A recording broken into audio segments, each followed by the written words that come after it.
Welcome to Karma Chronicles. Please like the video and subscribe. Let's begin. They called me cold. Not to my face, of course. My mom preferred the whisper in the kitchen route, where she'd hiss it to my dad like I wasn't standing right there with a sink full of dishes after feeding 6 people. My sister Erin didn't bother hiding it.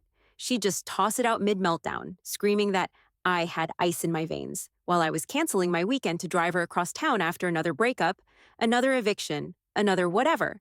My name's Amanda. I'm 28 years old. I live in Sacramento. I'm a senior accountant for a logistics company, work from home, health insurance, decent coffee machine, no drama. My place is quiet, clean, and locked up tight every night. I don't get calls at 2 a.m. I don't hand over rent money for apartments I've never seen. I don't pick up crying toddlers because someone forgot their kid again at grandma's. Not anymore. Quick note, before we start, how's your day going and where are you joining from? I wasn't always like this. I used to be the rock, as my mom put it. Only that word got twisted. Rock didn't mean steady. It meant available. It meant guilted into babysitting while Erin got back on her feet for the 6th time. It meant co-signing loans I couldn't afford. It meant mom calling me cold when I said no to covering Erin's DUI fines. Again, Erin's the older one by 2 years, grew up smart, loud, pretty, charming, and exhausting. She was always in crisis, but it was never her fault. She trusted the wrong guy, took a risk that didn't work out, was doing her best in a hard world. My parents ate that up with a spoon. Meanwhile, I was the one asked to be patient, be kind, be there for your sister. Always that line, be there. They never noticed how being there for them meant being nowhere for myself. I used to bend. I used to cry in my car after family dinners, chest tight, face hot from holding in every damn thing I wanted to scream. I used to think maybe it really was cold of me to say no. Maybe I should help. Maybe that's what family meant. But something broke a few years back. It wasn't one big moment, it was slow. Like erosion. Every favor they took without asking. Every time they said, "You're so lucky you've got your life together," like it wasn't earned. Every time they turned my boundaries into personal attacks. I stopped cleaning up their messes. And when I did, they didn't see me as Amanda anymore. Just a traitor. That's fine. They can think what they want. But I'll say this. Usefulness has a shelf life, and my family's about to find out mine expired a long time ago. I pulled into my parents' driveway at 5:57 sharp, the same way I had every Sunday for the past 8 years. Same cracked concrete, same porch light already on even though it wasn't dark yet. Same gray Honda parked crooked, because Erin never learned how to park like a functioning adult. Inside, the smell of overcooked green beans and lemon-scented cleaner hit me like always. But something was off. Mom was smiling too much. Not her usual fake happy smile either. This one had teeth. Her voice was high and sugary when she called out, "There she is!" My hard-working girl. She even hugged me. Full-on arms around the neck hug. That alone nearly made me flinch. Dad was in his recliner, pretending to watch the news, but he didn't look up. Not even a grunt. Erin was already at the dining table, flipping through a magazine like she hadn't been banned from 3 of them for unpaid subscriptions. Her hair was wet, like she'd used Mom's shower. She looked smug, but quiet. I walked into the kitchen and pulled the salad bowl out of the fridge. "Thanks, sweetie," Mom said, touching my arm. "You always know where everything is." "I live here," I said, dry as hell. She fake laughed. "You're so silly. I mean, you're part of this home, you know what I mean?" I didn't respond. I just poured the salad into a bowl and started tossing it. Dinner was chicken, canned green beans, boxed mashed potatoes, and that weird gelatin thing Mom still insisted on making. We sat down, and I let them lead the conversation. Weather, gas prices, something about my cousin's dog getting sick. All of it felt like static. I knew something was coming. They just had to stall long enough to pretend it was casual. Erin barely made eye contact with me. She kept picking at her food and biting her nail, then suddenly smiling like someone who knew a secret. I chewed my chicken, took a sip of iced tea, and waited. Finally, halfway through dessert, Mom cleared her throat. Dad looked down at his plate. Erin sat up straighter. "So," Mom started, way too upbeat, "we've been doing some talking. And we think it'd be best if Erin stayed with you for a little while." I didn't react, not even a blink. "She's had a rough go," Mom continued. "You know how hard it's been. That last apartment was a nightmare, and with rent so high." "She just needs a little stability," Dad muttered, still not looking at me. Erin finally spoke. It's not forever. Just till I save up some money. I'll stay out of your way. It wasn't a question. There was no, would you be okay with that? No, can we talk about it? Just a hard pivot into their usual move. Declare the plan, pretend it was mutual, act surprised if I objected. I set down my fork, wiped my mouth, swallowed slow. Okay, I said. Mom blinked. Okay? Yeah. Sure, Erin's whole face shifted, relief then smug again. She leaned back in her chair like she'd just won something. Dad gave a short nod, like he'd just signed a peace treaty. They all looked relieved, like a bomb had been diffused. But here's the thing. I hadn't lived in that condo for 3 weeks. I'd sold it, quietly, signed the paperwork, moved everything out, scrubbed it clean, dropped off the keys. Done. I'd packed up and moved into a one-bedroom rental across town. No dishwasher, no guest room, no buzzer to let anyone in. No forwarding address. They didn't know. Because I hadn't told them. I didn't tell them because I didn't owe it to them. Let them plan their little ambush. Let them think they'd backed me into a corner again. Let Erin gloat while she mentally picked out which closet would be hers. I let all of it happen, because that was the last time I was ever going to be part of this game. They didn't want a conversation. They wanted compliance. They got it, on the surface. I smiled and helped clear the table like nothing had changed. Mom patted my hand, told me I was such a good sister. Erin said she'd text me to figure out timing. I nodded. And when I drove away that night, I didn't cry, I didn't rage, I didn't call anyone to vent. I just rolled down the window, let the wind hit my face, and thought, let's see how they handle a move-in without a door. The thing about people like my family is, they don't see you. Not really. They just see what you can do for them. I didn't come out of the womb generous. I got trained into it. Little things at first, giving Erin my half of dessert because she was going through a tough week, staying quiet when she screamed at me in front of her friends, letting her borrow clothes she'd never return. My parents called it being understanding. I was 8. By 16, I was the one filling out job applications for Erin because she hated paperwork. By 21, I was driving our mom to court to help her fight a second mortgage default, something they never once mentioned to Erin because she had enough on her plate. By 23, I was co-signing on a used Jetta Erin swore she could afford. She missed 3 payments in the first 6 months. My credit score dropped 80 points. She shrugged and said, I thought you had savings. A year later, Dad called me crying at work, mortgage behind again. Just until we catch up, baby. Just a few months, I wired $5,000 that same day. Nobody ever brought it up again, not even to say thank you. Then came the DUI. Erin hit a parked car in Citrus Heights and ran. Someone got her plates. I was at the dentist when Mom called. She's terrified. Can you help her? She can't afford a lawyer. I paid for that lawyer. Almost $3,000.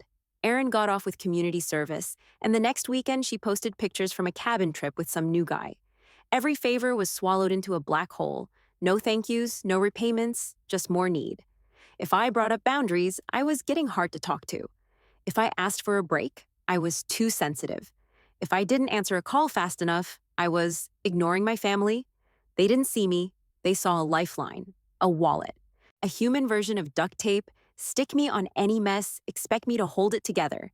I don't even remember when it stopped feeling like helping. Somewhere along the way, the line blurred between love and obligation. It was like being the only one bailing water from a sinking boat while everyone else drank lemonade and asked me why I looked tired. But there was one moment, the exact one, when I finally saw it for what it was. Mom had called. Erin was in trouble again. Something about unemployment, rent, utilities, car insurance. I was already juggling my own tax deadlines, but I said I'd see what I could do. And Mom, so casually, said, I just wish you knew how to worry about other people. I froze. I was standing in my own kitchen, holding a plate, and I swear I almost dropped it. I just wish you knew how to worry about other people.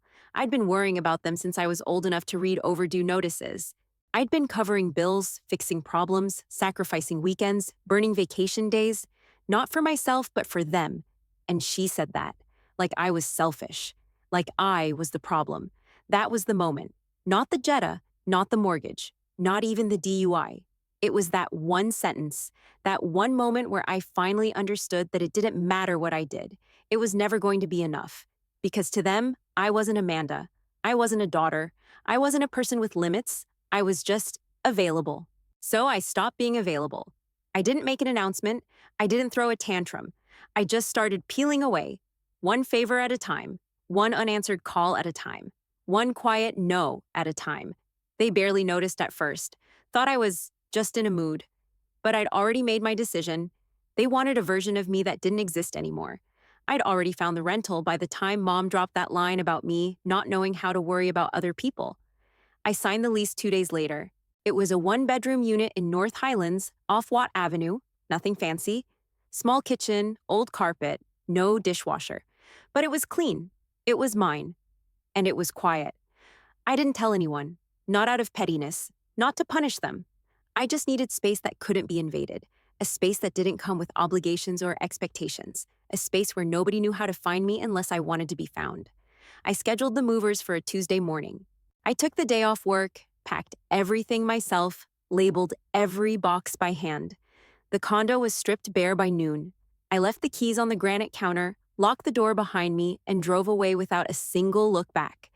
I never told my family. They were still texting me like I was sitting in that old living room. Aaron sent a message 2 days after that Sunday dinner. "What's your Wi-Fi password again?" "I'll need it for job apps." I didn't respond. Mom followed up. "We were thinking she could use your office as her room for now. Is that okay?" I left her on red. Then came Dad. "We'll bring her stuff by this weekend. Should be out of your hair by dinner time." I stared at that text for a solid minute before putting my phone face down on the couch. They never asked. Not once. They assumed. That was the whole problem, that I didn't exist to them as a person. Just a location, a convenience. Fine. Let them plan the drop-off. Let them imagine my guest room, all fluffed and waiting. Let them treat my home like their storage unit. I wasn't going to correct them, because I was done arguing, done explaining, done performing Daughter of the Year for a family that couldn't tell the difference between support and servitude. My new place wasn't built for guests anyway. The bedroom barely fit a full-size bed. I bought a cheap couch from Craigslist. No TV stand, just a small screen on top of an old trunk I turned into a coffee table. My shoes lined up by the door, a kettle on the stove, a plant I actually remembered to water. Peaceful didn't mean pretty. It meant mine. No footsteps overhead, no crying toddlers, no last-minute requests. Just the sound of air moving through the vents and whatever playlist I felt like throwing on. And silence from my family, except for their group chats about Aaron's big transition. They talked around me, not to me. And honestly, that was perfect. Because while they planned for a move-in, I was planning something else. I was waiting. Not with popcorn or glee, not the way Aaron might have done it. I wasn't out for revenge. I just wanted to see what they'd do when the door they expected to open didn't exist anymore. That moment was coming. I could feel it. And when it hit, I was ready. Saturday morning rolled in hot and still. I was up before 6, threw on jeans and a hoodie, grabbed my keys, and left before the sun even hit the front steps. No breakfast, no coffee. Just gone. I spent the day driving, didn't matter where, anywhere but home. I walked around Old Sacramento for an hour, got lunch in Roseville, wandered a Target I didn't need anything from. I kept my phone on silent, tossed in the glove box, screen face down. By mid-afternoon, I felt it buzz. Then again, then again. At 4:30, it rang. I let it go. At 5:02, it rang again. Mom, I let that one go too. By 5:07, the text started. First Mom, then Aaron, then Dad. At 5:13, the phone rang one more time. I pulled off near a gas station and answered it finally. Mom didn't even say hello. "Who the hell is living in your condo, Amanda?" Her voice was tight, high-pitched, panicked. "What? A man? Some random man." Aaron went up to the door, and this guy opened it and said he bought the place last month. I didn't say anything. Just let her breathe in her own shock for a second. "Is this a joke?" she snapped. "No," I said calmly. "I sold it." There was a pause, maybe 2 seconds. Then she barked, "You what?" "I sold the condo. 3 weeks ago. You didn't tell us." "No," I said I didn't. "But Aaron, she has stuff in the car. We've been planning this for days." "Yeah." Without me? The silence on the other end stretched long. Then Dad's voice cut in. He must have grabbed the phone. "Are you out of your mind?" he growled. "You lied to us." "No, I didn't. You said Aaron could move in." "No," I said, still calm. "I said okay. I never said when or where. You all assumed. Not my problem. You knew what we meant, he snapped. You didn't ask what I meant. Erin must have been standing nearby because I heard her yelling through the background. This is so typical. You're seriously doing this to your own sister? I didn't even flinch. You can't move into a place I don't own, Erin. She doesn't have anywhere else to go, Mom cried. That's not my fault. She's family. I know, I said. So am I. That didn't seem to matter when you planned a whole move without my input. You could have told us, Dad said. Quieter this time, but no less bitter. You could have asked. The silence that followed felt different, heavier. That was the moment it hit them. This wasn't a misunderstanding. This was their plan crashing headfirst into my boundary. And there was no backup plan waiting underneath. They'd packed bags, loaded a car, pulled up to a stranger's house with full confidence, and got the door slammed in their faces by reality. I don't know who you think you are, Mom said finally, quiet, nasty. I'm someone who finally stopped being used. She hung up. I dropped the phone into the passenger seat, started the car, and drove off. Didn't smile, didn't cheer, just kept going. It was just after 7 when I heard the banging on my door. Not a knock. Banging. Fists. Aggressive. No pause between hits. They didn't come to talk. They came to force. I got up slowly, walked to the door, and checked the peephole. There they were, all 3 of them. Erin on the porch, arms crossed, hair pulled back like she was ready for a fight. Mom right behind her, already flushed, mouth moving fast. Dad standing off to the side with that I'm holding back look he always wore when he thought yelling made him noble. I opened the door just halfway and braced my foot against the back of it. Erin jumped in first. You seriously think this is okay? Her voice was already cracking with rage. Not tears, just that high, breathless pitch she got when people didn't fold for her. Mom leaned in. Amanda, let us in. We're not doing this out here. I didn't invite anyone here, I said. You said she could move in, Erin shouted, shoving her hand toward the doorframe. You stood there at dinner and said yes. I said okay, I replied. That's all. Don't play stupid, she snapped. I'm not playing anything. You lied, Mom hissed. I kept my voice flat. I never offered my home. You made that assumption. Dad stepped forward now, his voice low and sharp. Enough of the games, Amanda. You owe your sister help. I tilted my head. Why? That caught him off guard. For once, he blinked. Because we're family, he said. Like that answered anything. Erin pushed past him. Oh my God, you are such a cold, selfish... Don't, I cut in. Don't waste your breath calling me names when you're the one trying to crash my doorstep like it's owed to you. This is cruel, Mom said. This is cruel, Amanda. You're watching your sister struggle. I've watched her struggle for 10 years, I said, and every time I cleaned it up. Every single time. And you all stood by and let me... Erin jabbed a finger toward me. I don't need your pity. I just need a roof, then find one. Are you serious right now? I am. You're not even sorry, Mom whispered. Nope. Dad stepped closer again, eyes locked on mine. We trusted you.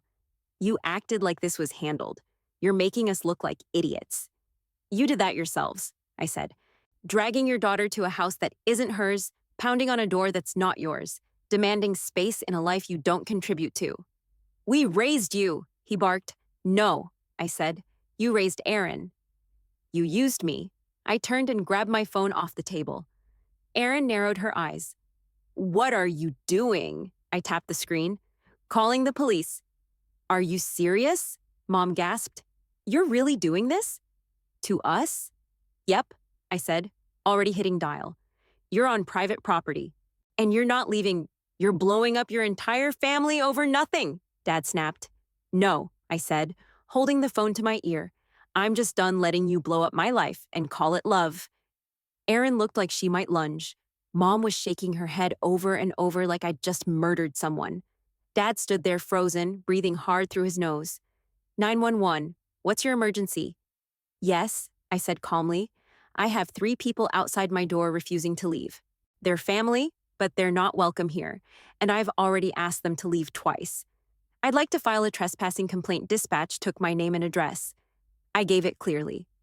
They're sending someone, I said, locking eyes with Dad. You should go wait in the car. He stared at me, said nothing. Aaron turned away, pacing on the walkway, arms flailing. She's lost her damn mind. Mom tried one last time, voice low and pleading. Amanda, please, don't do this. Just let her in. We can talk about this inside. No, I said. This is the talk. 10 minutes later, a cruiser pulled up. The officer stepped out, hand resting casually on his belt, eyes scanning the scene. Evening, he said. We got a call about trespassing. I stepped out just enough to meet him. That was me. He looked over at the three of them. Are you refusing to leave her property? Nobody answered. He shifted his weight. If you don't live here and the resident's asking you to leave, you need to go. Now Erin opened her mouth. Mom touched her arm and shook her head. They turned. No apology, no parting words, just silence and retreat. The officer nodded at me. You good? Yeah, I said. Thanks. He left. They left. I closed the door and locked it. I woke up to 38 missed calls. Most were from Mom, a few from Dad, one from a number I didn't recognize, but I had a pretty good guess. Texts? Too many to count. My lock screen just said, plus 29 new messages. I didn't open anything right away. I sat up slow, made coffee, let the phone sit there buzzing on the counter while I stirred in cream. When I finally picked it up, it was worse than I expected.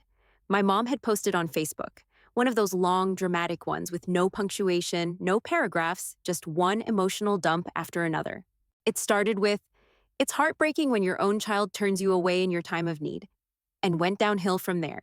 She called me unrecognizable, said I'd changed, claimed Erin was homeless, and begging for a chance at stability. She even threw in a line about how some people get money and forget where they came from. The comments lit up like a bonfire. Aunt Teresa, that's disgusting. You always did so much for your girl's family friend Lorna. No one deserves to be treated like that by their own flesh and blood. Some woman I hadn't spoken to since junior prom. Ugh, hate when people think they're better than their family. I kept scrolling. A cousin I barely knew posted, "If I ever treated my parents like that, I'd be ashamed to show my face." No one asked for my side. No one even messaged me privately. Just open season. Erin didn't post anything herself, but she liked every single comment. Every one. I sat there staring at the screen. And then I opened my files. Every wire transfer, every Venmo payment, the co-signed car contract with Erin's signature, the invoice from the DUI lawyer, the mortgage payment receipts, screenshots of text messages, dates, amounts, times. I took my time, stitched them together, and posted them in one clean thread.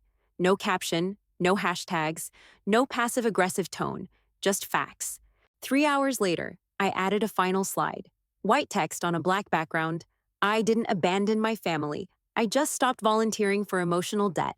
Then I turned off my phone, not out of shame, but because I finally didn't owe anybody an explanation. And for once, silence felt like power. The silence that night didn't feel empty. It felt earned. No buzzing phone, no fake emergencies, no noise trying to guilt me back into place. Just me, my space, my breath in a quiet room. I boiled water and made chamomile tea, something I used to think only people on antidepressants drank. Now, it just tasted like calm. I sat on my worn-out couch, socked feet tucked under me, hands wrapped around the mug, and let the stillness fill every inch of the apartment. No TV, no music, no group chat, just the faint hum of the fridge and the tick of the second hand on the microwave clock. I hadn't realized how long it had been since I felt that. Not numb, not exhausted, just still. At 9:12, the first text came in. "Mom, I hope you're proud of yourself. You humiliated us." At 9:16, "You could have picked up the phone and had a real conversation." At 9:22, "Family doesn't treat each other like this." 3 minutes later, Erin finally joined in. "Erin, you are absolutely disgusting." "Erin, don't ever speak to me again." "Erin, unless you're ready to apologize." I stared at the screen. No anger, no rush of adrenaline, just quiet recognition. Same pattern. Guilt, then blame, then silence if I didn't fold. They'd never break it because it had always worked. Until now. I opened Mom's contact, hit block caller, then Erin's. Same thing. Clean. Final. Not out of anger, out of peace. I stood, walked to the sliding glass door, and stepped out onto the tiny balcony. The night air was cool but not cold. The streetlight flickered down the block. A neighbor walked his dog and gave me a small wave. I waved back. One small moment. Genuine, simple. No strings attached. And somehow, that little gesture meant more than every forced "I love you" I'd gotten from my family in the last decade. I sipped my tea and looked out over the dark street, not thinking too deep, not planning the next move. I didn't need a dramatic goodbye. I didn't need anyone to agree with me or clap or understand. I just needed this, the stillness, and the decision that I didn't have to keep bleeding just because they kept asking. I stayed on the balcony until the tea went cold in my hands. Then I went inside and locked the door, not out of fear, but out of habit. One lock, one bolt, one click that said, "This space is mine." No noise, no arguing voices coming through paper-thin walls, no doors slamming, just the soft creak of my floorboards as I walked barefoot back to the kitchen. The apartment was still bare. No decorations, no framed memories, no proof of anyone else. I didn't miss the clutter, or the chaos, or the constant buzz of someone else's life bleeding into mine. This wasn't a victory lap. I wasn't dancing around like I'd won something. There was nothing to win. I was just done. Done playing nice to avoid conflict. Done being the safety net that no one thought to thank. Done pretending like my boundaries were negotiable. They'll rewrite the story. I know that. They'll say I lost my way, that I turned cold, that I forgot how to love. Let them. Let them make me the villain in their version. Let them sell the narrative that fits best at church, or brunch, or Facebook. It won't change the facts. Because the truth doesn't need defending. The truth is, I didn't disappear. I didn't stop caring. I didn't ghost the family. I just stopped showing up to play the role they kept casting me in. And the second I stopped playing it, they stopped seeing me at all. That's not my shame to carry. That's not mine anymore. I turned off the lights, set my phone face down on the counter, crawled into bed with the window cracked open, breeze rolling in quiet. No weight on my chest, no phone under my pillow, no dread about the next ask, the next favor, the next fire I'd have to put out, just stillness. And the final thought, as I drifted off, I didn't vanish. They just told the story like I had.